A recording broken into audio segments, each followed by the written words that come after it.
I need to begin by correcting the historians. Not because I expect them to listen. They never do. Historians prefer distance. Distance lets them use phrases like unexpected development and tactical anomaly and doctrinal disruption without ever having to smell burning hull insulation or listen to a command deck go silent after the fourth ship disappears in 12 seconds. They have been writing about my campaign against the Blue Planet for 3 years now, and every time I see one of their summaries I have the same thought. If any one of them had stood where I stood on the bridge of the Dominion Spear of Autumn and watched a perfectly reasonable invasion turn into a public educational experience, they would use different nouns. So let me be precise. My name is Fleet Marshal Korven Tal. I commanded the 3rd Oceanic Pacification Wing of the Valoran Dominion for 22 years. I led the reduction of the Halix Shoal States, the breaking of the Nema Reef coalitions, the surrender of 5 archipelago worlds, and the very profitable compliance campaign on Joratel, where the natives possessed a navy so ornate and so badly built that half their capital fleet sank while attempting a ceremonial formation meant to intimidate me. Before the Blue Planet, I had conducted 19 successful marine conquests. 19. The Dominion trusted me with water worlds because I understood how ocean wars worked. Or I believed I did. The historians, in their polished halls, like to write that the Earth engagement failed because we encountered an unforeseen defensive architecture. They say our operational assumptions did not map cleanly onto local technological development. One of them, a man with soft hands and no visible scars, wrote that the loss of 284 vessels should be understood in the broader context of adaptive interstellar asymmetry. Adaptive interstellar asymmetry. I read that sentence twice. Then I stood up from my desk, walked to the wall, and considered whether throwing the report hard enough might count as strategic correction. What happened on Earth was not asymmetry. It was humiliation. It was the single worst defeat in the naval history of the Valoran Dominion, and I say that as the man who returned home with 16 ships from an invasion force of 300. 16. If you have never had to dock a flagship with that number echoing in your skull, let me explain the problem. A fleet leaves as a statement. It arrives in formation, in confidence, in ceremony. Its return is supposed to confirm the statement. Mine returned as a warning. And the reason that warning matters, the reason I am writing this instead of letting the historians flatten it into doctrine, is very simple. We lost to a species we had already categorized as strategically immature. We lost to a species with no faster-than-light capability. No energy shielding. No orbital battle fleet worth naming. A species that, according to the Pre-Assault Intelligence Digest, remained predominantly surface-bound in both logistical design and marine warfare culture. That last phrase is important. Surface-bound. I want you to hold it in your mind the way I failed to hold it in mine. Because that phrase is where the entire disaster was hiding. The Blue Planet, Earth, in its own languages, looked unremarkable by conquest standards. Valuable, certainly. Resource-rich, climatically stable, overwhelmingly oceanic. But not exceptional in the way that should have triggered strategic caution. It had one dominant intelligent species divided into multiple governments, inconsistent military doctrine, visible communication infrastructure, and all the usual surface-level signs of a civilization not yet ready to survive a serious visitor from above. That was the assessment. And assessments, when repeated often enough by confident people in clean uniforms, acquire the emotional texture of truth. I believed it. My command staff believed it. High intelligence believed it so thoroughly that Commander Rel Vasson, who compiled the pre-invasion file, presented it to me with color-coded threat charts and the faint expression of a man already choosing which commendation he preferred to receive after the campaign concluded on schedule. I complimented him on the report. This memory has aged badly. If I could step backward through time, if I could place my hands on the shoulders of the earlier version of myself, the version standing in the light of the briefing chamber, nodding at all the wrong paragraphs, I would tell him to retire. I would tell him to find a quiet moon somewhere and learn horticulture. I would tell him to cultivate sea moss in decorative trays. I would tell him to become deeply interested in ceramics. Anything. Anything except giving the order to approach Earth. But I did give it. We all did. And when I say we, understand that I do not mean only myself and the fleet. I mean the entire Dominion habit of mind that looked at an ocean-covered world and saw a familiar problem. That was our mistake. Not arrogance in the simplistic sense. Arrogance is lazy. Arrogance is what weak analysts accuse strong commanders of after the fact so they can pretend catastrophe came from emotion instead of structure. No. What doomed us was something worse. Competence. We were very, very good at conquering worlds covered in water. And whenever an empire becomes very good at something, it begins to mistake repetition for law. That is how I came to Earth. That is how I came to the blue planet with 300 ships, 22 years of victory behind me, and absolutely no understanding of the question I should have asked first.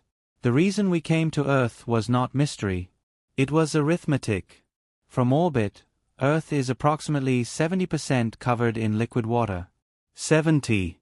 For context, the Valoran homeworld is just under 14% oceanic, and we still consider ourselves the greatest marine warfare civilization in our quadrant. Entire branches of our military prestige are built around what deep water means to empire: transport, blockade, harvest, perimeter control, starvation pressure, weather denial, amphibious collapse. Water, handled properly, is the most obedient geography in the universe. It gives the illusion of freedom while making every movement measurable. That is what we believed. And for 19 campaigns, we had been correct. The Dominion had a standard ocean world conquest model, refined over centuries, tested on archipelagic planets, flood basin colonies, reef systems, storm worlds, and one memorable methane sea moon whose defenders attempted to mine their own current lanes and instead destroyed half their food platforms. The model was simple. You arrive in orbit. You identify the dominant marine assets. You descend in layered assault groups. You seize surface superiority. Once you control the surface, everything below it becomes a trapped ecosystem. Civilian shipping collapses. Fisheries collapse. Logistics collapse. Local governments begin bargaining with hunger before they begin bargaining with you. If they possess submarines, you force them upward. If they possess carriers, you destroy them early. If they attempt distributed resistance, you turn the ocean itself into a patrol grid and let exhaustion do what your guns do not. It is not elegant. It is not even especially imaginative. But it works. And because it works, commanders stop interrogating its assumptions. Commander Rel Vassen's intelligence file on Earth was built entirely around those assumptions. I remember the briefing chamber very clearly because memory becomes cruelly sharp around the hour where your life branched badly and you failed to notice. Vassen stood beside the tactical wall with his pointer wand and his layered slides and the expression of a man unveiling a gift to someone he expects to be grateful. The file said Earth's dominant species called itself human. Soft-bodied bipeds. Surface industrial civilization. No faster-than-light capacity. No practical interplanetary navy. No shield technology. Fragmented sovereignty. Naval assets concentrated in a relatively small number of very visible surface fleets. Submersible capability limited by known pressure hull tolerances to approximately 1 kilometer under normal military operating conditions. That last figure drew no argument from anyone in the room. Why would it have? The evidence, as we understood it, supported it. Their own public military records describe submarines by surface doctrine, surface mission, and surface war logic. Their undersea vessels were built to disappear beneath waves, not beneath worlds. They fought other surface species from below. Clever, certainly, but familiar. The file used a phrase I remember exactly because I praised it at the time. The human species remains functionally surface-bound in all meaningful maritime conflict scenarios. Functionally surface-bound. I nodded when I heard it. Several of my officers did too. That is the problem with a good sentence. If it is elegant enough, people stop checking whether reality ever agreed to carry it. The supporting evidence looked excellent. Surface ship displacement metrics. Submersible deployment patterns. Industrial shipyard maps. Satellite infrastructure. Communications networks. Fuel logistics. Command structure distribution across coastal states. Agricultural dependence on maritime shipping. Trade choke points. Coastline defense clusters. Everything pointed to the same conclusion. Earth was an ocean world whose intelligent species still lived psychologically and militarily at the surface. Invasion of such a world is not pleasant work, but it is comprehensible work. You know where the enemy thinks. You know where their supply chains breathe. You know what kind of damage changes the political conversation. You know, most importantly, where the war will happen. At the surface. Always the surface. That was the doctrine. That was the file.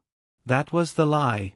Not an intentional lie, which would have made this easier to stomach after the fact. A lie produced by complete and competent misunderstanding is much more dangerous than ordinary deception. Deception assumes an adversary. Misunderstanding collaborates with you. Vassin even included cultural analysis, which was where the file began becoming actively seductive. Humans, it said, had a long history of naval conflict, but almost all of it was surface-centered in symbolic and strategic identity. Their great warships were surface-visible. Their military heroics were surface-visible. Their maritime myths were surface-visible. Even their submarines, though tactically significant, existed in service to surface wars. Their oceans, according to the file, were still imagined primarily as surfaces to cross, defend, or deny. That, more than the weapons figures, convinced us. Because strategy is always stronger when culture appears to confirm it. I asked Vassin directly, "Deep zone threat probability?" He checked his pad, though I suspect he already knew the line by heart. Negligible. Fleet Marshal. Abyssal zones begin beyond practical human military habitation and beyond the projected operational tolerance of all recorded submersible classes. Any conflict shifted below those thresholds becomes one-sided in our favor. One-sided. There are words that should crack when spoken too confidently. Mine did not. Good, I said. That single syllable cost me 284 ships. If Earth had been what we thought, the campaign would have been routine. Not easy.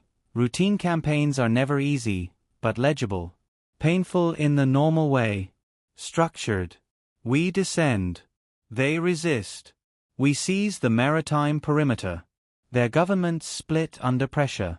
Their fleets die publicly. Their populations begin calculating survival through compliance. We establish orbital schedule, surface control, ration denial, and eventual political conversion. That was the choreography. We had seen it before. Enough times, in fact, that Earth's first visible responses when we arrived only strengthened our confidence. Their surface navies repositioned. Their coastal states lit up with frantic communication traffic. Their radar nets strained toward orbit. Their governments argued loudly in multiple languages. Their public media filled with confusion, fear, patriotic declarations, bad speculation, and one truly absurd number of questions about internet stability. All of that looked exactly right. Exactly as expected. Which was why nobody in my command room understood that the most important military movement on the planet had already begun in complete silence, far below the layer we respected. We dropped into the outer edge of Earth system on what the humans call a Tuesday. I did not know that at the time. Later, much later, after the humiliations had become educational and the educational had become permanent, one of the human commanders told me this with a straight face and then explained that Tuesdays were, in human culture, already considered unpleasant. Apparently being invaded on one merely confirmed expectations. This should have warned me. Any species that can fold cosmic catastrophe into a weekday complaint is not psychologically arranged the way conquest doctrine prefers. At the time, however, I logged it under cultural eccentricity and moved on. Our fleet formed beautifully. 300 vessels in descending assault lattice. Strike carriers at the center, surface suppression wings forward, atmospheric denial screens out wide, command vessels high and clean in the middle tier. It was a formation I had used before and trusted the way older commanders trust scars that healed correctly. Earth turned beneath us, blue, white, cloud-banded, deceptively gentle. Their surveillance networks noticed us almost immediately. Primitive by our standards, yes, but fast enough to see doom when it arrived in organized geometry. We watched their communication traffic spike across thousands of channels. Military networks hardened. Civilian networks surged. Governments began speaking to one another with the escalating urgency of prey animals discovering that distance has failed them. All of this was normal. Then the first wrong thing happened. It came in quietly, buried in undersea tracking.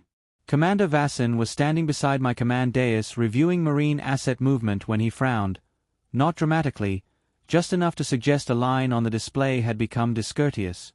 "What is it?" I asked. "The submarines," he said. Earth possessed fewer true military submersibles than some of our earlier target worlds, which had seemed encouraging. Their fleets were surface-heavy. Their grand naval symbolism was surface-heavy. Even their carriers, their absurd and somehow admirable floating airfields, were engineered to dominate the visible plane. Their submarine force, according to the file, was tactically dangerous but technologically constrained. That should have made them simple to model. It did not. "What about them?" I said. Vassin zoomed the display. The signals were moving. Not inward toward coastlines. Not outward into defensive scatter. Down. "How far?" I asked. He checked, recalibrated, then checked again. "Past 1 kilometer," he said. "Past 2. Several are still descending." I remember feeling almost amused. "Hiding," I said. "They know surface dominance will break them, so they're burying their submarines in deep water where they imagine we won't waste effort following." That explanation satisfied the room immediately because it fit our playbook. There is a terrible comfort in explanations that arrive already wearing familiar shapes. Vassin nodded. "That would be consistent." "Deepest confirmed signal?" He hesitated a fraction too long for my liking. 6.1 kilometers.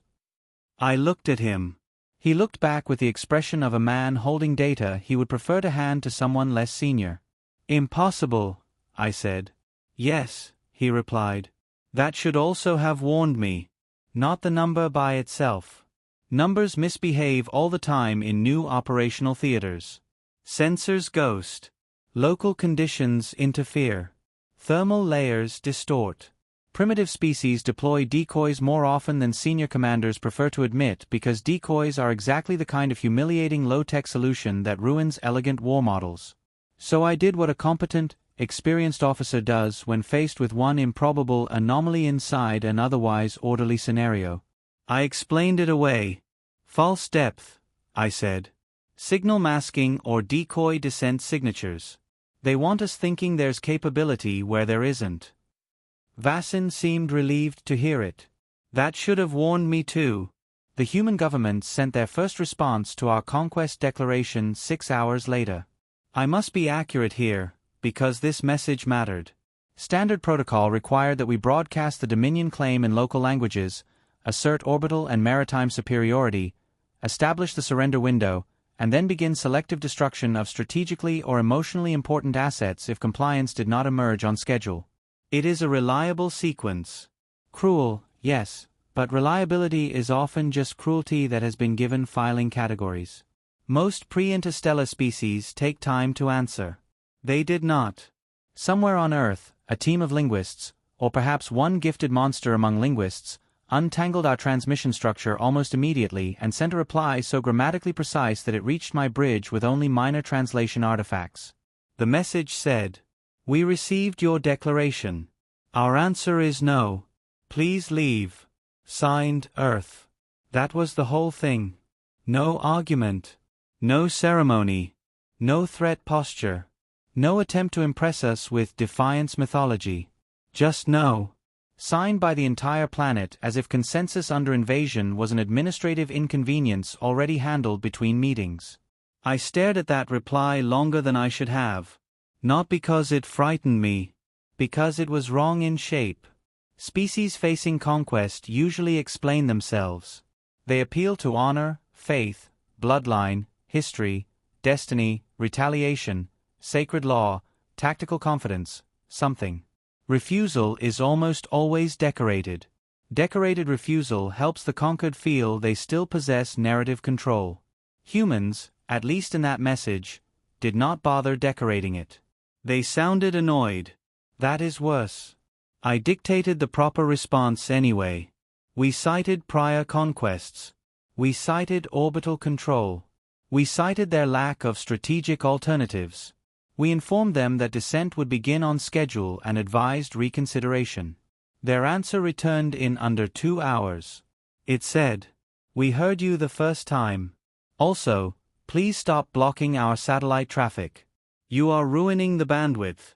Signed, Earth." There are moments in command when the room itself seems to develop an opinion.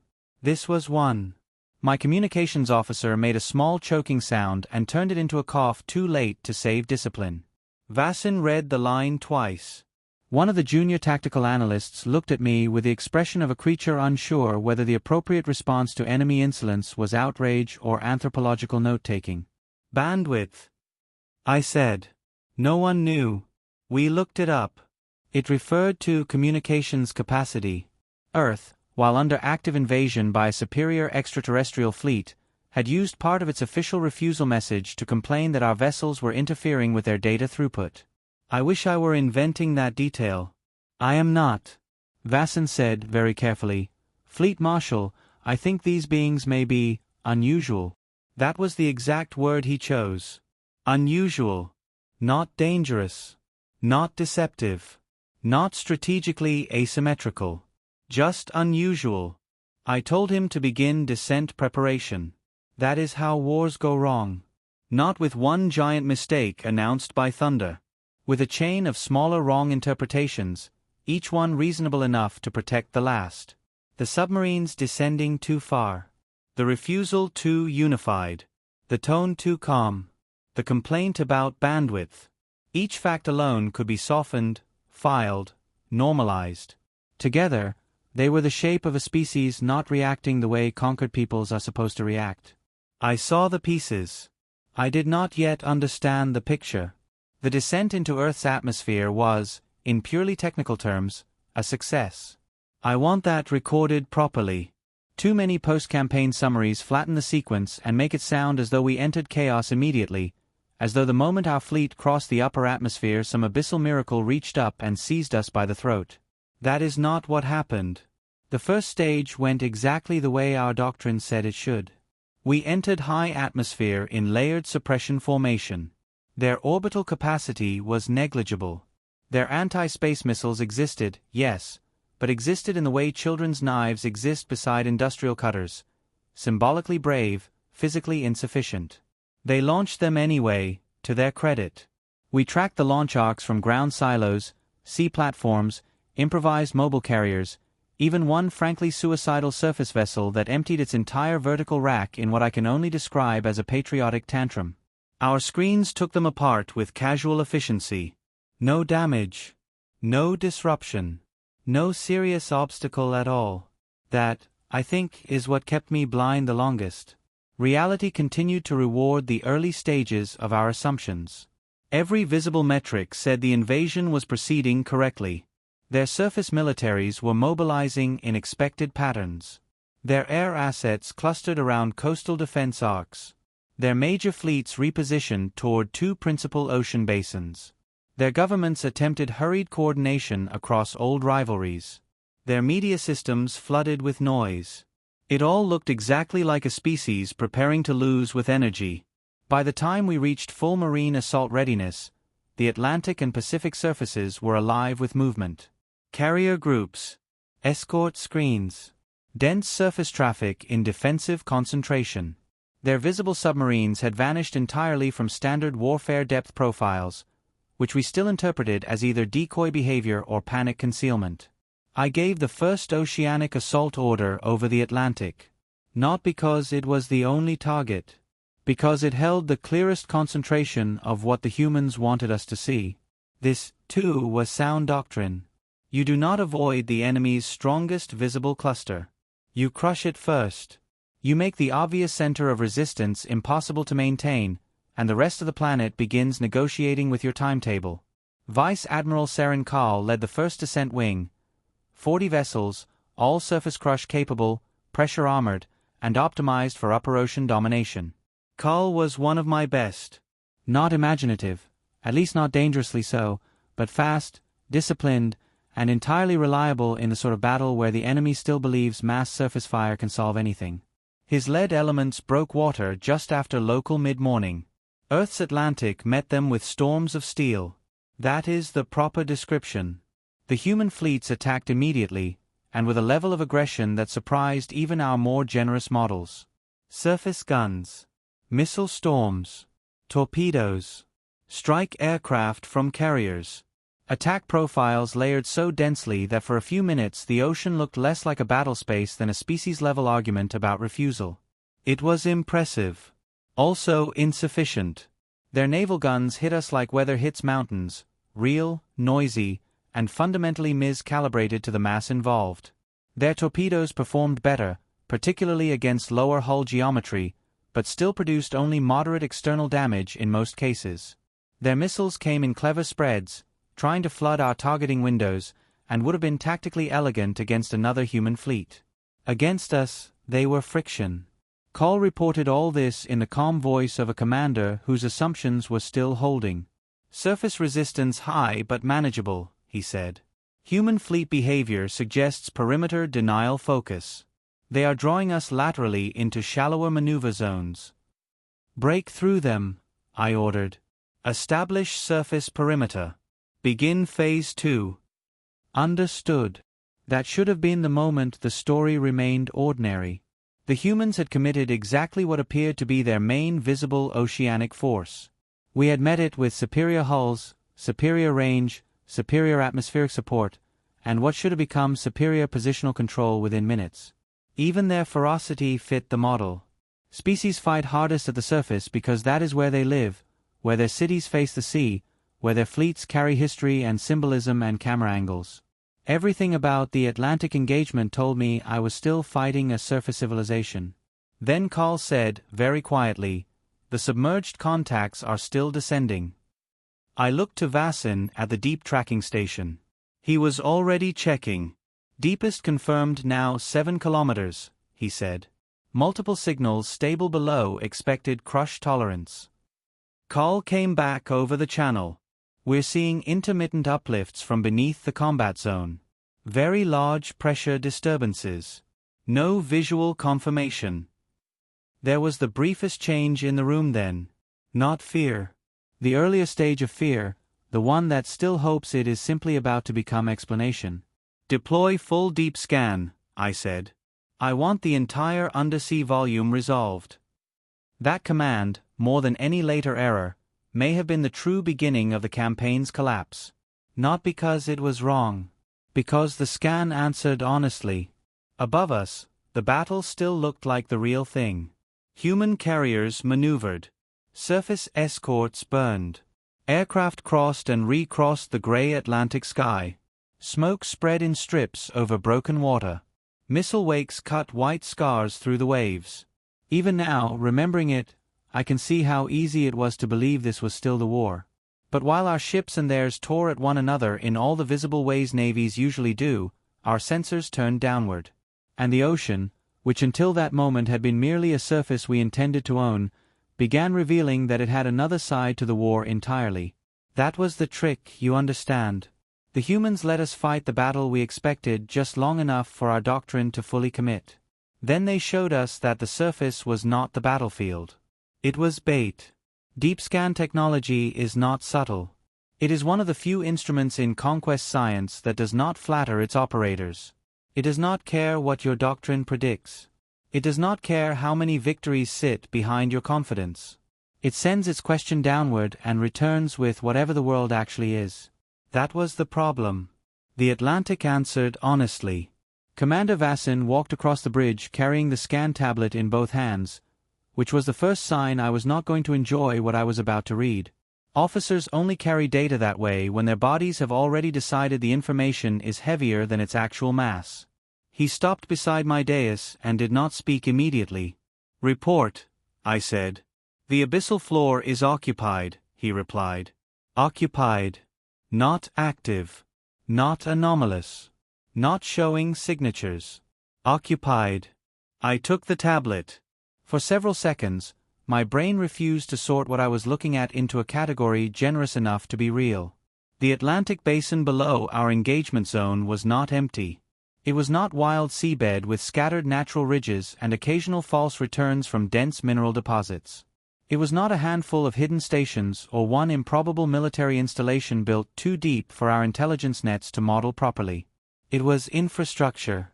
Extensive, deliberate, connected infrastructure. The seafloor at depths between 4 and 8 kilometers was crowded with structures. Not random placement. Not emergency excavation. Patterns. Networks. Terraces cut into ridge walls. Heavy anchor foundations. Reinforced tunnel spines linking one installation to the next. Large complexes surrounded by smaller support structures in distributions that every military mind recognizes instantly because military minds spend their lives memorizing the geometry of purpose. I read the first summary line twice. 47 discrete installations identified in the Atlantic network alone.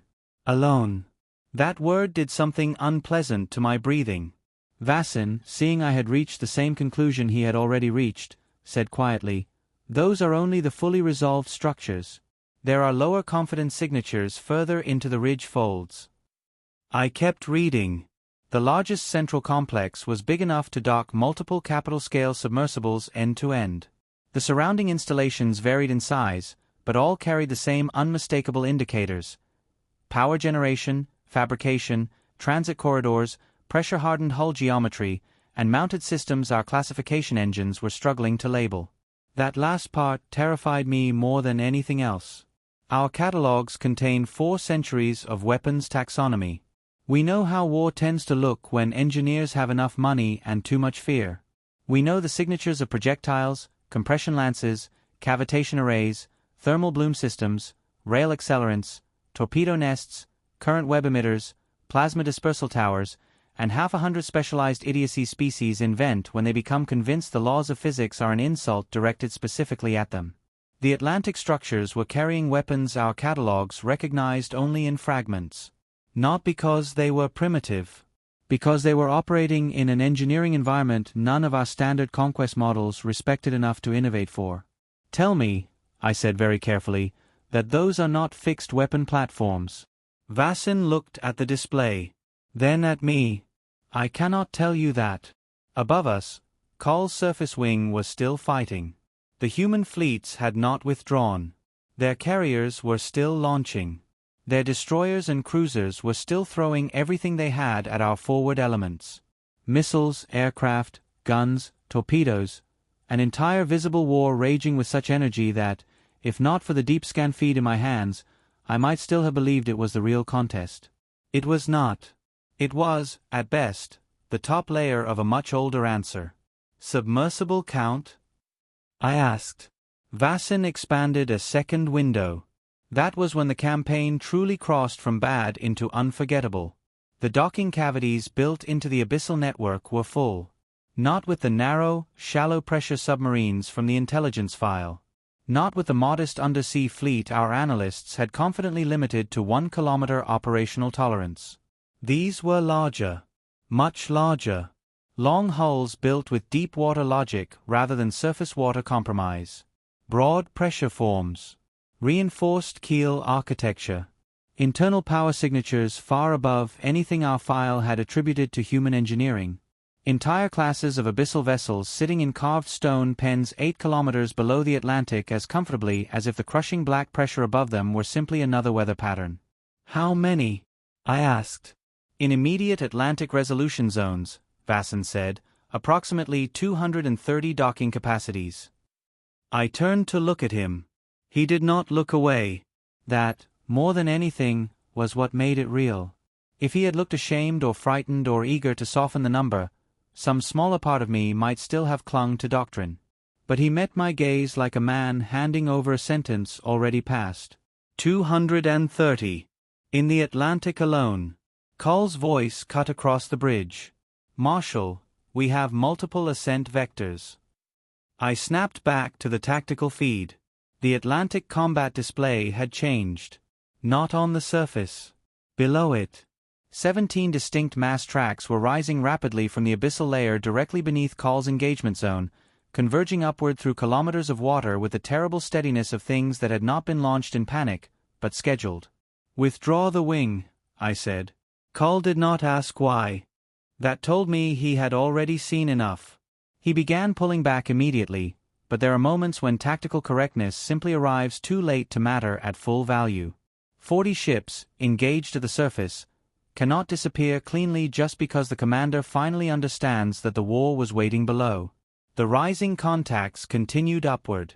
The bridge had grown silent in the way command rooms only do when everyone present has reached the same thought and none of them wishes to be the first to say it aloud. Earth had not hidden a fleet. Earth had hidden a civilization-sized naval doctrine in the abyss. And we had arrived with 300 ships, a surface conquest playbook, and the confidence of people who had asked all the wrong questions. The first thing that came out of the Atlantic was not a ship. It was a sound. I want that recorded properly because the historians, when they are trying to make terrible things feel organized, always skip the sound and go straight to the weapon systems. They prefer diagrams, charts, range tables, tonnage comparisons. They think if they move quickly enough to the technical language, they can prevent memory from remaining physical. They are wrong. The first thing that reached us from the abyss was a warning klaxon. It came up through 8 kilometers of water and into the hulls of our surface vessels as a deep mechanical bellow so powerful that for one impossible moment the ocean itself seemed to have acquired an alarm voice. My tactical boards lit with sympathetic resonance spikes. Several ships in Kull's wing reported structural vibration along their lower plates. Every human vessel on the surface changed posture at once, not retreating, not fleeing, simply shifting outward as if they all recognized the signal and had already memorized what came after it. Kull came over the channel sounding, for the first time in 20 years of service under me, uncertain. "Marshal," he said, "they are warning us." "Yes," I said. I did not know what else to say. No one in the Dominion warns before delivering a killing blow. Warnings are for negotiation, for ritual, for weaker beings hoping stronger ones will reconsider. They are not part of superiority. If you can destroy an enemy, you destroy them. You do not sound a ceremonial note first like some ancient sea code still matters in the middle of interstellar conquest. The humans did.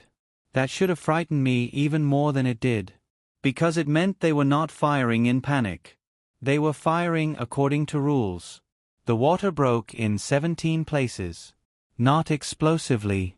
Not with the frantic violence of emergency surfacing. The things rising beneath Kull's wing came up with a slow, inevitable authority of structures that had all the time in the world because they had already chosen the moment before we knew there was a clock. Submarines. If that word feels too small, that is because it is. These were not merely vessels that traveled underwater. They were abyssal war platforms built with a scale and heaviness our intelligence file had never approached, let alone predicted. Long black hulls sheeting water in silver walls as they surfaced. Sensor towers lifting into gray Atlantic morning. Weapon housings unfolding along dorsal spines our targeting systems were still trying to classify while the first firing sequences were already charging. The largest visible hull carried white surface markings in human script and a tactical designation our translations rendered as INS-7. I remember staring at that number with an almost absurd fixation. 7. This was number 7. Which implied 1 through 6 had already existed before it, and 8 onward after, and suddenly every count we had made of Atlantic docking cavities became much less theoretical and much more personally offensive. The surface battle stopped. Not formally. Not by truce. But because both fleets, the human surface force and Kull's wing, recognized at once that the center of the war had just moved. The humans knew where it had moved because it had always been there. We were only now being introduced to it. Then the abyssal boats fired. There are weapons that produce spectacular damage, and then there are weapons that make spectacle irrelevant. The first salvo hit 3 of Kull's forward vessels so cleanly that the tactical display took nearly a second to understand they were gone. No drifting wrecks. No prolonged thermal bloom. No glorious detonation expanding outward into public narrative. Just sudden compression signatures and then absence, as if those ships had been erased by an engineer correcting an unwanted line on a diagram. 9 seconds later, our weapons classifiers found a theoretical match. Gravitational compression ordnance. We had the math for such systems. Everyone did. The problem with certain weapons is not that they are unimaginable. It is that they are too expensive in power, too unstable in engineering, too unreasonable in deployment, and therefore remain trapped in the comfortable category of concepts respectable militaries do not need to build because existing brutality works well enough. The humans, it seemed, had looked at the same equations and said, "No, this one. Let us build this one at the bottom of the sea." Kal's voice remained disciplined, which is one of the reasons I still respect him. "Confirmed loss of 3, he said. Additional 5 with catastrophic structural compromise. Enemy weapons appear to be targeted compression systems. Repeat, targeted compression systems." Then, a second later, the professionalism cracked just enough for truth to get air. "Marshal," he said quietly, "they are submerging between salvos." I saw it myself on the boards. The abyssal boats were not surfacing to fight a prolonged engagement. They rose, warned, fired, and began descending again before our response solutions had fully matured. Their surface exposure windows were so short and so controlled that Kal's wing was effectively engaging phantoms with momentum. The boats were using the surface like a sentence break, briefly visible only to make sure we understood what had hit us before they returned to the domain where the fight actually belonged to them. The second salvo took 4 more ships. One of them, the Unbent Law, had survived the methane storms over Karev and the shoal mines of Vorth Reach. It disappeared from the tactical board in under 2 seconds. At that point I gave the only order left that still qualified as sane. All remaining elements, disengage surface zone. Full pullback. Gain altitude. There are retreats that feel strategic. This was not one of them. This was extraction under instruction. Because that is what the humans had done. They had not merely damaged Kal's wing. They had instructed it. Their first strike was calibrated not for annihilation, but for education. They wanted us to understand the scale of our error before deciding whether further lessons were required. That realization arrived too late to help the 11 ships already gone. Yes. 11. 40 vessels descended into the Atlantic engagement zone. 29 came back up under ordered withdrawal. 11 remained as compressed metal ruin sinking through a water column we no longer had the courage to call unoccupied. The human surface fleet, meanwhile, barely fired during the abyssal strike window. They had fallen back just far enough to let their deeper force work cleanly. That, more than the weapon itself, told me what we were facing. Coordination. Matured, rehearsed, culturally embedded coordination between the visible civilization above and the hidden one below. This was not a secret bunker network acting in isolation. This was a 2-layer species. Kal made it clear over his final Atlantic channel. "Marshal," he said, "they were pulling their shots." I said nothing, because I knew he was right. If they had wanted total destruction, they had the geometry for it.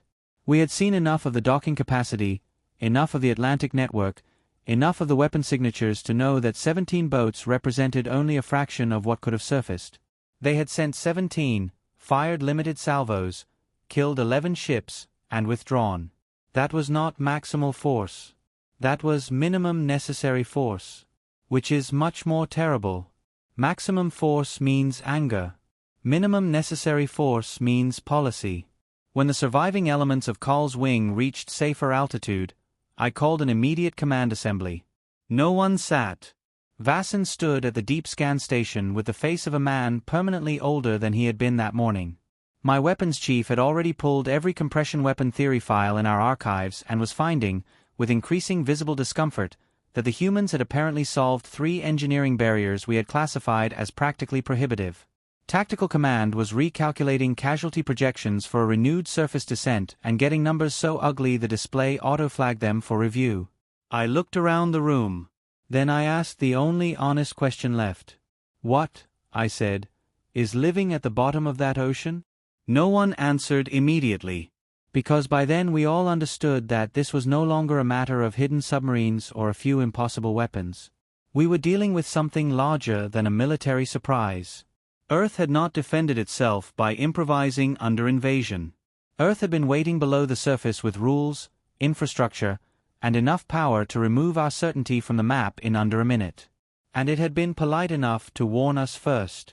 We spent the next 18 hours in high orbit pretending the word reassessment still described what we were doing. It did not. Reassessment suggests adjustment within a surviving framework. What happened on the Dominion Spear of Autumn after the Atlantic engagement was not adjustment. It was disassembly.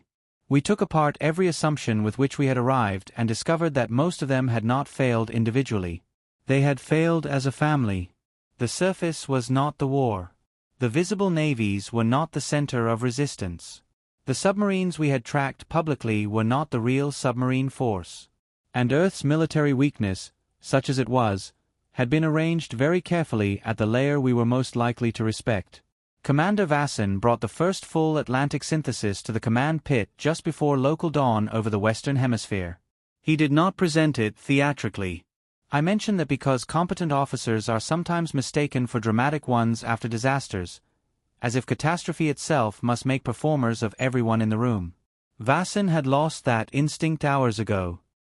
He looked like a man handling live industrial current through insulated gloves, careful, exact, and aware that any false move would be remembered. The Atlantic Abyssal Network, he said, appears to be only one regional branch. That sentence landed harder than the first kill report had. He brought up the planetary map. Pacific Trench signatures. Indian Ocean ridge anomalies. Arctic basin cavities. Deep habitat patterns in zones our pre-invasion models had classified as geologically hostile and therefore strategically irrelevant. The exact number was impossible to determine from orbit, not because the humans were hiding badly, but because they had built where depth, heat, rock and water pressure worked on their behalf and on ours against us. We estimate parallel networks in all major ocean basins, Vasson said. Estimate, I replied. He took half a breath. Hundreds of installations. Fleet Marshal. Possibly more. And there it was. Not a hidden fleet. Not a buried weapons cache. A planetary doctrine. I remember standing very still with one hand against the command rail and thinking, this was never emergency preparation. Emergency preparation leaves fingerprints of urgency. Temporary structure. Improvised geometry. Narrow timelines. Visible strain. What we had seen below the Atlantic was settled. Engineered. Expanded over years until function became habitat and habitat became normal. Population indicators? I asked. That answer came from systems analysis, not deep scan. We have been listening to their undersea communications traffic, Vasson said. Not completely. Encryption density is high, but enough for pattern analysis. He hesitated. This is always the moment when you know the next sentence will hurt more than the one before it. They are calm. I stared at him. That is not a population metric. No, he said quietly. It is a warning. Then he clarified. The abyssal traffic did not resemble emergency military chatter from a civilization under fresh assault. It resembled a system entering full operational rhythm after years of rehearsal. Routing humor. Shift assignments. Launch sequencing. Pressure lock reports. Family check-ins. Engineering corrections. Jokes. Jokes. One translated phrase from the Atlantic Network, Vasson informed us with the dead dignity of a man forced to report something offensive to strategy itself, referred to the opening engagement as the most metal thing ever to happen in the history of the ocean. No one in the room knew what that meant. Everyone understood the tone. They were not surprised. They were not breaking. They were not making do. They were finally using something. That was when the true shape of the problem emerged for me. Earth had not built an emergency military refuge beneath the sea and then hurriedly converted it into a defensive line when we arrived. Earth had built, over generations, a second center of civilization. The thought made the campaign feel different instantly. If the abyssal structures had been merely military, then victory calculations, however ugly, still had meaning. Military systems can be attrited. They can be isolated, starved, outproduced, psychologically degraded, politically divided from the civilian populations they claim to protect. Civilizations are harder. Civilizations that have already accepted darkness, pressure, confinement, and long isolation as home are harder still.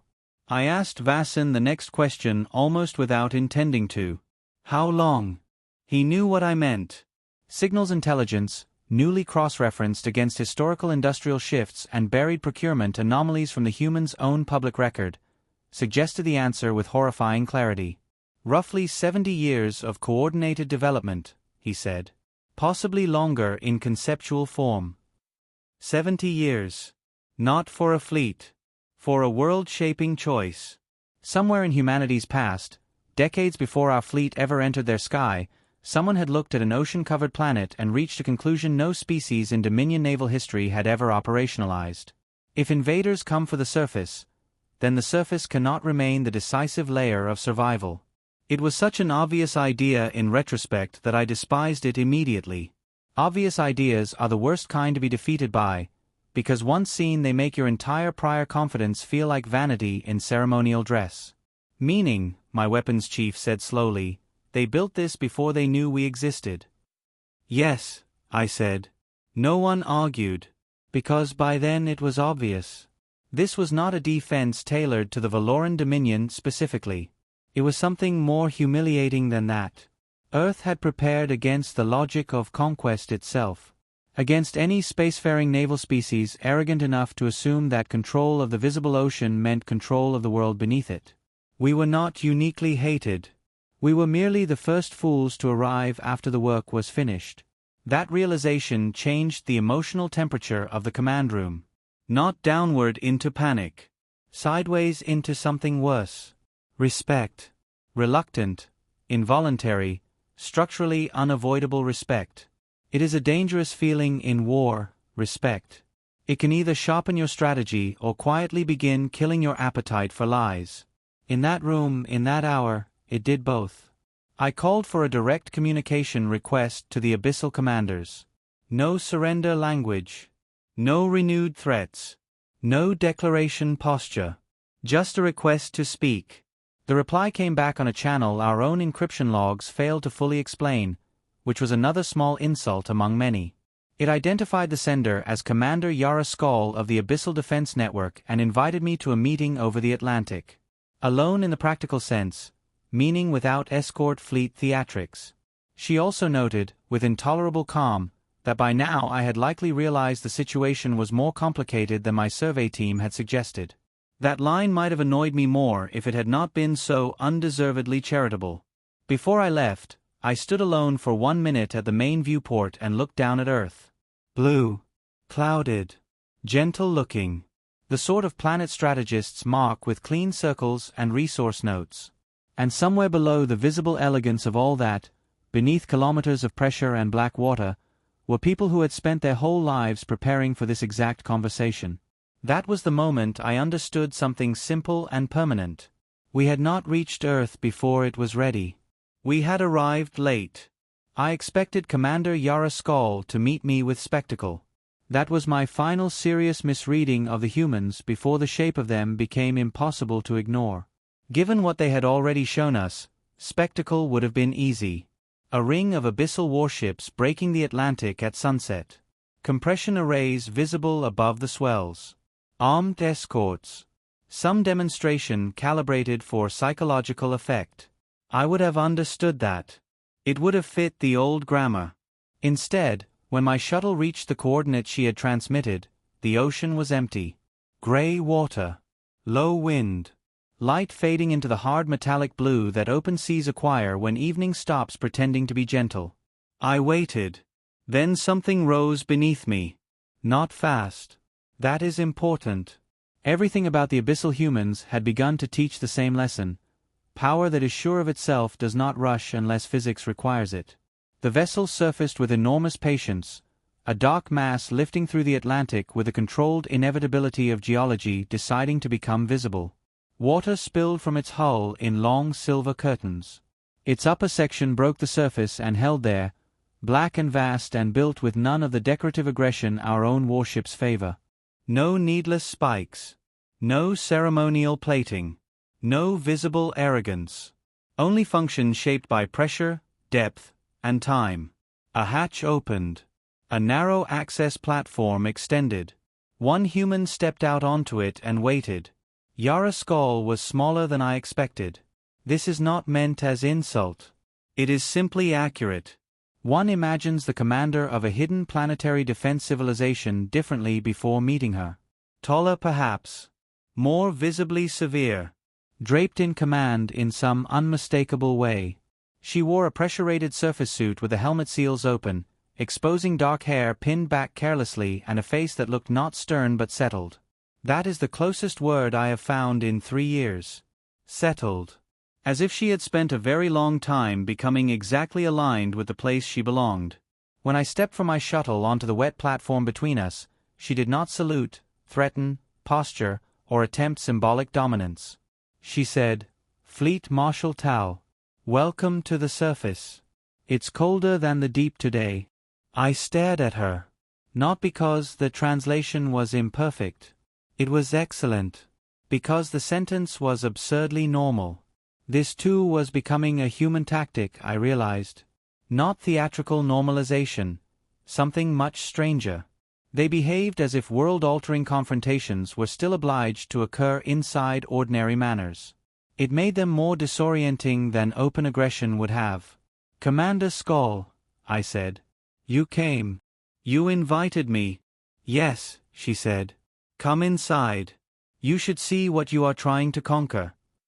There are moments in military command when refusing would be the correct procedural choice and the wrong human one. This was one of them.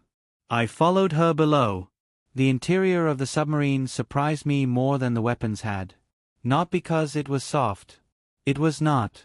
The corridors were compact, pressure-conscious, every curve and bulkhead shaped by the reality of 8 kilometers of ocean wanting very sincerely to kill anyone careless enough to miscalculate. But it was lived in. Photographs on the walls.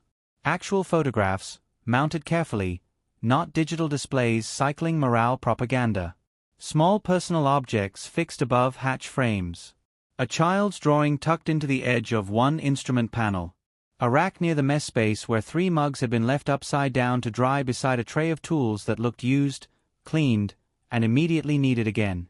It did not feel like entering a war machine. It felt like entering a workplace inside a home inside a weapon. That layering disturbed me more than the Atlantic strike. "You live down here," I said. "Not on this boat," Yara replied. "My home's on the ridge." She said it casually. Not as disclosure. As geography. She led me to a briefing room where 5 others waited. One older woman with engineering hands and the stillness of long habit. 2 officers younger than Yara but with the same abyssal calm. One man eating from a sealed container who regarded me with mild curiosity, as if alien invaders were an interruption but not an especially original one. And one very old man. He sat at the far end of the table with both hands folded over a cane that looked less decorative than repaired. White hair, deep facial lines, eyes so still they reminded me immediately of the ocean below thermal light where there is no weather, only pressure and time. Yara saw me looking. "This is Tomas Vale," she said. "Director of the Abyssal Continuity Program." He inclined his head slightly. "Fleet Marshal." There was no triumph in his face. That, again, was worse. The room settled. Yara began with the simplest possible question. "How much did your people think they knew?" I could have lied. I did not. "Enough to feel confident," I said. "Not enough to be correct." The older engineer at the table made the smallest possible satisfied sound. Not mockery. Something closer to completed math. Yara nodded once. "What did your intelligence say about our pressure tolerances?" "That your submarines could not function in the true abyssal zones. That any conflict below those thresholds would be entirely one-sided in our favor." The man eating from the container put down his utensil and made a gesture I would later learn meant, roughly, "There it is." Yara noticed but did not smile. "That report," she said, "was accurate about the things we allow the surface to count." It took me a second. Then another. "You mean your public fleet," I said. "Our public fleet," she agreed. "The submarines we let ourselves photograph. The ones in the budget lines. The ones surface governments officially discuss. The ones other species were meant to find if they ever came looking too early. You showed us what you wanted us to see. We showed everyone what we wanted everyone to see. There is humiliation in being deceived. There is a different, purer humiliation in realizing you were not deceived at all. Merely permitted to stop thinking at the first comfortable layer. I looked around the room. You built all of this without the surface populations knowing? Not entirely, Yara said. Enough knew. Enough needed to. But the program remained compartmentalized for strategic continuity. Surface politics change quickly. Deep politics don't have that luxury. That line stayed with me. Deep politics. As if depth itself selected for a different relationship with time. How long? I asked. 71 years in current form, she said. Longer in concept. The first serious models began when our radio telescopes got good enough for people to stop romanticizing the silence above us. You built this before you knew we existed. We built it because we knew something existed, she said. We just didn't know what shape it would wear. And there it was again, that unbearable human trait of solving for structure rather than opponent. They had not prepared for the Valoran dominion. They had prepared for the math of vulnerability. Tomas Vale spoke then for the first time. His voice was quiet enough that the room adjusted itself around it rather than the other way around. When I was 9, he said, I asked my father what we were doing down there. He was a maintenance controller on the Second Ridge station. He told me, in case something comes that wants the surface. He paused. I asked what we would do if that happened. Vale looked at me with eyes utterly free of hurry. He said, we will still be here. No one in the room moved. No one needed to. The sentence did all the work. I understood, in that moment, something our entire campaign had failed to grasp even after the Atlantic engagement. The Abyssal Network was not a military installation that happened to shelter civilians. It was a civilization that happened to contain weapons. That distinction changes everything. Military bases can be neutralized. Supply hubs can be starved. Fortresses can be encircled. But a place where children are born, old people die, engineers solve breakfast problems before strategic ones, and multiple generations have already accepted the dark as home. Such a place does not interpret pressure the way ordinary targets do. You cannot frighten people by threatening to leave them where they have already chosen to live. As if to confirm the thought, Yara said, would you like to see the ridge? Professionally, I should have declined. Instead I said yes. Because by then I knew descriptions were too kind to me. I needed the fact itself. The descent shuttle dropped through the black for 38 minutes. At first there was only darkness outside the viewports, true oceanic darkness, not the theatrical kind surface dwellers imagine, but a total presence, dense and unreflective, pressing against the hull with the force of a world. Then lights began appearing below. Not a platform. Not a station. A city. No other word serves. It had been carved into the ridge walls and terraces and vaults, spread under pressure domes and reinforced spans, connected by lit transit tubes and industrial shafts and open communal spaces large enough to suggest not temporary endurance, but civic intention. Hydroponic gardens glowed green beneath transparent pressure shells. Cargo crawlers moved along guide rails.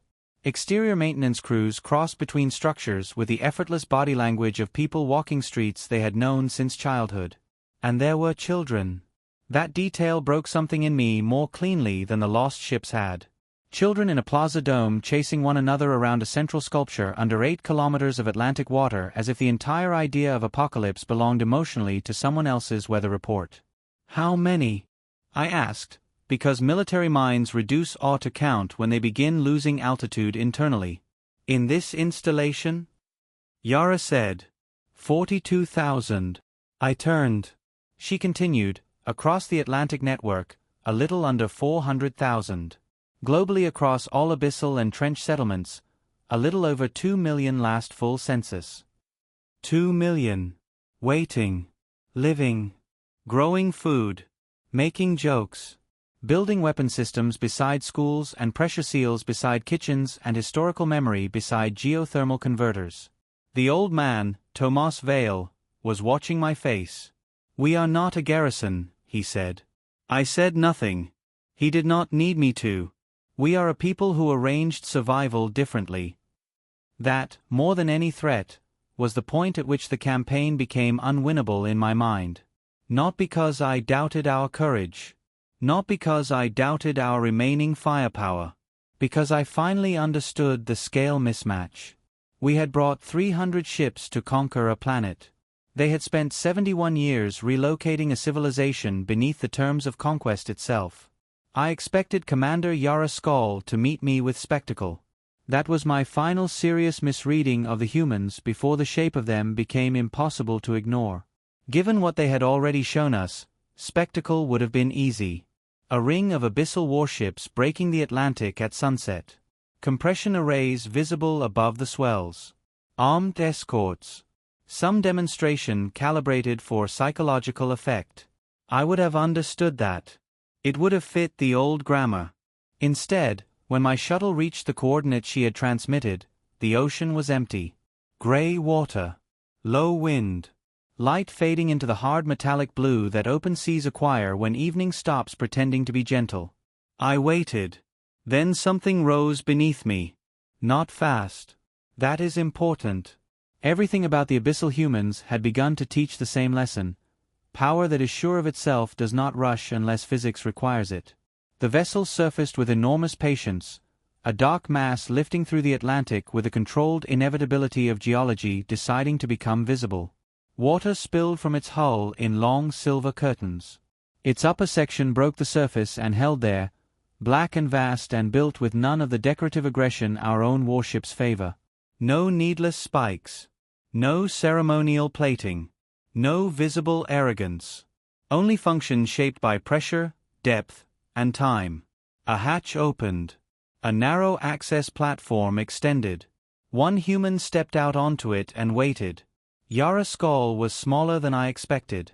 This is not meant as insult. It is simply accurate. One imagines the commander of a hidden planetary defense civilization differently before meeting her. Taller perhaps. More visibly severe. Draped in command in some unmistakable way.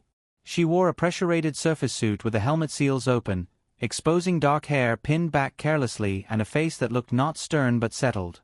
That is the closest word I have found in 3 years. Settled. As if she had spent a very long time becoming exactly aligned with the place she belonged. When I stepped from my shuttle onto the wet platform between us, she did not salute, threaten, posture, or attempt symbolic dominance. She said, "Fleet Marshal Tal, welcome to the surface. It's colder than the deep today." I stared at her. Not because the translation was imperfect. It was excellent. Because the sentence was absurdly normal. This too was becoming a human tactic, I realized. Not theatrical normalization. Something much stranger. They behaved as if world-altering confrontations were still obliged to occur inside ordinary manners. It made them more disorienting than open aggression would have. "Commander Skol," I said. "You came. You invited me." "Yes," she said. "Come inside. You should see what you are trying to conquer." There are moments in military command when refusing would be the correct procedural choice and the wrong human one. This was one of them. I followed her below. The interior of the submarine surprised me more than the weapons had. Not because it was soft. It was not. The corridors were compact, pressure-conscious, every curve and bulkhead shaped by the reality of 8 kilometers of ocean wanting very sincerely to kill anyone careless enough to miscalculate. But it was lived in. Photographs on the walls.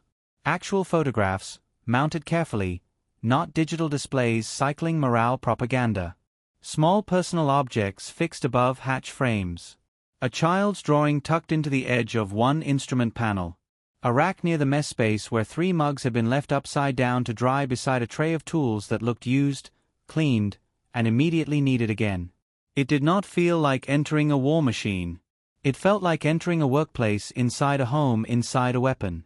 That layering disturbed me more than the Atlantic strike. "You live down here," I said. "Not on this boat," Yara replied. "My home's on the ridge." She said it casually. Not as disclosure.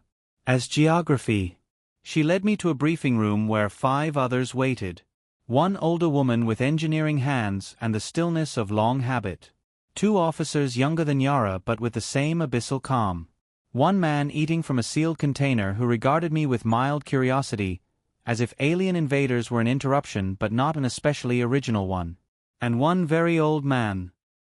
He sat at the far end of the table with both hands folded over a cane that looked less decorative than repaired. White hair, deep facial lines, eyes so still they reminded me immediately of the ocean below thermal light where there is no weather, only pressure and time. Yara saw me looking. "This is Tomas Vale," she said. "Director of the Abyssal Continuity Program." He inclined his head slightly. Fleet Marshal. There was no triumph in his face. That, again, was worse. The room settled. Yara began with the simplest possible question. "How much did your people think they knew?" I could have lied. I did not.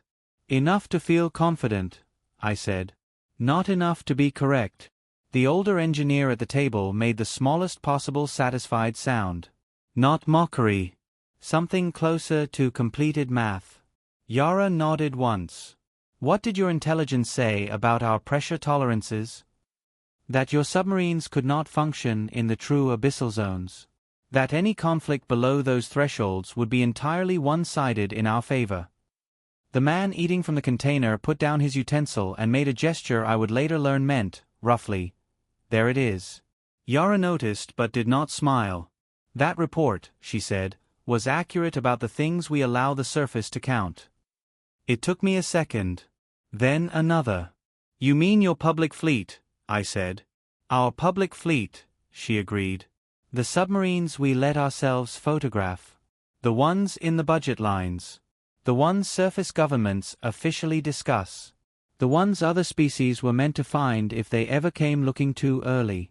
You showed us what you wanted us to see. We showed everyone what we wanted everyone to see. There is humiliation in being deceived. There is a different, purer humiliation in realizing you were not deceived at all. Merely permitted to stop thinking at the first comfortable layer." I looked around the room. "You built all of this without the surface populations knowing?" "Not entirely," Yara said. "Enough knew. Enough needed to. But the program remained compartmentalized for strategic continuity. Surface politics change quickly. Deep politics don't have that luxury." That line stayed with me. Deep politics. As if depth itself selected for a different relationship with time. "How long?" I asked. 71 years in current form," she said. "Longer in concept. The first serious models began when our radio telescopes got good enough for people to stop romanticizing the silence above us." "You built this before you knew we existed." "We built it because we knew something existed," she said. "We just didn't know what shape it would wear." And there it was again, that unbearable human trait of solving for structure rather than opponent. They had not prepared for the Valoran dominion. They had prepared for the math of vulnerability. Tomas Vale spoke then for the first time. His voice was quiet enough that the room adjusted itself around it rather than the other way around. "When I was 9, he said, I asked my father what we were doing down there. He was a maintenance controller on the Second Ridge station. He told me, in case something comes that wants the surface." He paused. "I asked what we would do if that happened." Vale looked at me with eyes utterly free of hurry. He said, "We will still be here." No one in the room moved. No one needed to. The sentence did all the work. I understood, in that moment, something our entire campaign had failed to grasp even after the Atlantic engagement. The Abyssal Network was not a military installation that happened to shelter civilians. It was a civilization that happened to contain weapons. That distinction changes everything. Military bases can be neutralized. Supply hubs can be starved. Fortresses can be encircled. But a place where children are born, old people die, engineers solve breakfast problems before strategic ones, and multiple generations have already accepted the dark as home. Such a place does not interpret pressure the way ordinary targets do.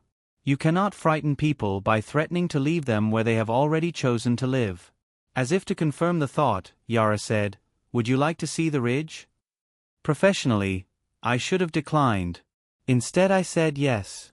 Because by then I knew descriptions were too kind to me. I needed the fact itself. The descent shuttle dropped through the black for 38 minutes. At first there was only darkness outside the viewports, true oceanic darkness, not the theatrical kind surface dwellers imagine, but a total presence, dense and unreflective, pressing against the hull with the force of a world. Then lights began appearing below. Not a platform. Not a station. A city. No other word serves. It had been carved into the ridge walls in terraces and vaults, spread under pressure domes and reinforced spans, connected by lit transit tubes and industrial shafts and open communal spaces large enough to suggest not temporary endurance, but civic intention. Hydroponic gardens glowed green beneath transparent pressure shells. Cargo crawlers moved along guide rails. Exterior maintenance crews crossed between structures with the effortless body language of people walking streets they had known since childhood. And there were children. That detail broke something in me more cleanly than the lost ships had. Children in a plaza dome chasing one another around a central sculpture under 8 kilometers of Atlantic water as if the entire idea of apocalypse belonged emotionally to someone else's weather report. How many? I asked, because military minds reduce awe to count when they begin losing altitude internally. In this installation? Yara said. 42,000. I turned. She continued, across the Atlantic network, a little under 400,000. Globally across all abyssal and trench settlements, a little over 2 million last full census. 2 million. Waiting. Living. Growing food. Making jokes. Building weapon systems beside schools and pressure seals beside kitchens and historical memory beside geothermal converters. The old man, Tomas Vale, was watching my face. "We are not a garrison," he said. I said nothing. He did not need me to. We are a people who arranged survival differently. That, more than any threat, was the point at which the campaign became unwinnable in my mind. Not because I doubted our courage. Not because I doubted our remaining firepower. Because I finally understood the scale mismatch. We had brought 300 ships to conquer a planet. They had spent 71 years relocating a civilization beneath the terms of conquest itself. The conversation with Dominion High Command lasted 6 hours. Not because the signal lag was severe.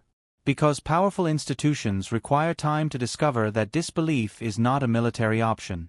Grand Marshal Theron Vesk took the call himself, which was the first sign that my preliminary report had survived the first layer of bureaucratic denial. His face appeared over the command display in hard gray light, expression composed in the way senior commanders compose themselves when they suspect they are about to inherit a strategic humiliation and must decide whether to classify it as useful. He listened while I told him everything. The Atlantic network. The abyssal settlements. The 2 million estimated population across all deep ocean systems. The surface demonstration. The 11 ships gone in under a minute. The docking capacities. The trench platform doctrine.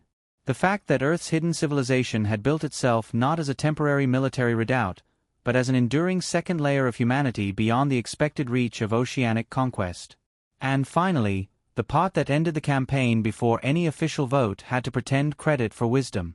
"They can reach orbit," I said. Vesk did not interrupt.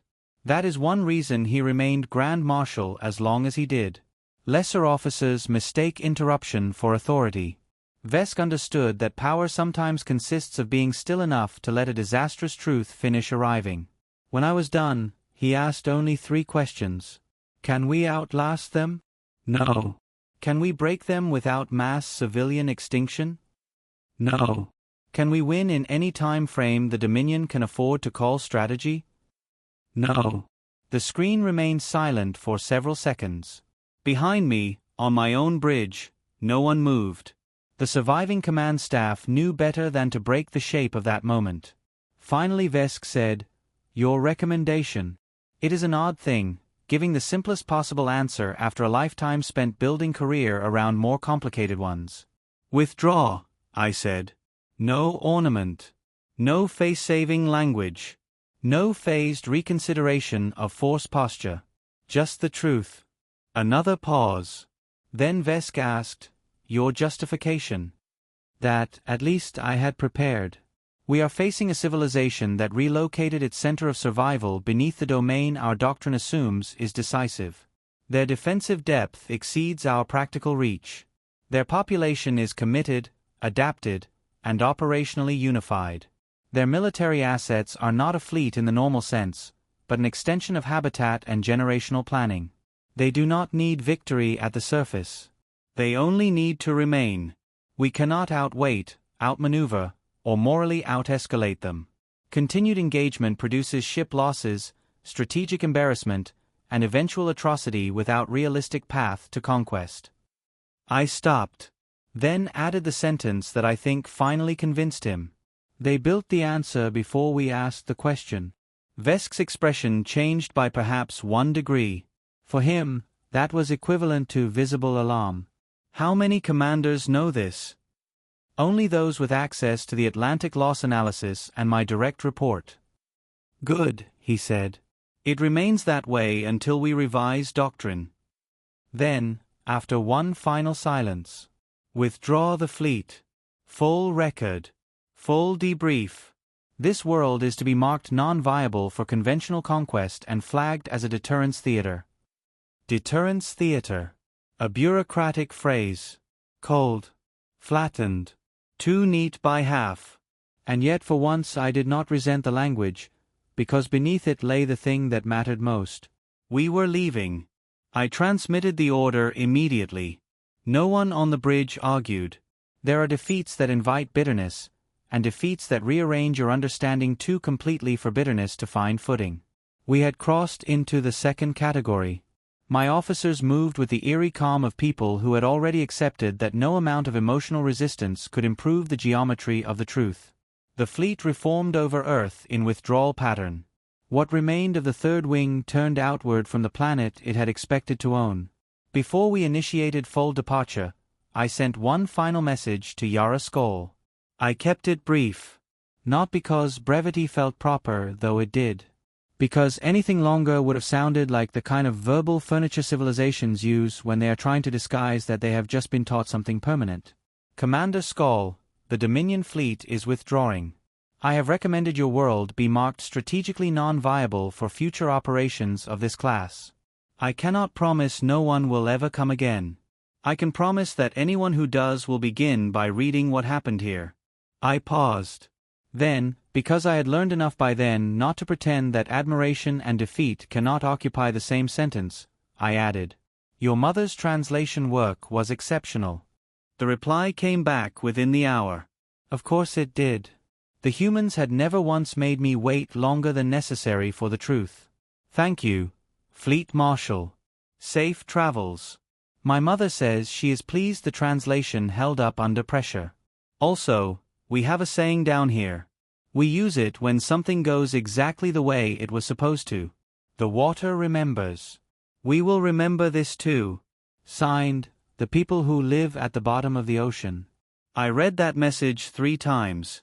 Then I ordered fold initiation. Earth receded behind us in the main viewport. Blue, white, cloud soft, innocent looking in the infuriating way planets sometimes are when they have arranged murder and mercy beneath beautiful weather. Somewhere under those oceans, beyond the visible skin of the world, lay cities full of people going back to dinner, maintenance rotations, school schedules, jokes, hydroponic harvests, and tactical reviews. Somewhere down there, children were likely already hearing simplified versions of the story in which the invaders came, were warned, learned, and left. That is what stayed with me most. Not the weapons. Not the compression fields. Not even the 11 vanished ships. The continuity. The fact that the abyssal humans did not experience the war as interruption so much as confirmation. They had built for it. Lived for it. Waited for it. And when it arrived, they had not become something new under pressure. They had simply opened the correct doors. 3 years have passed since our withdrawal. The historians still write their papers. The academies still hold symposia.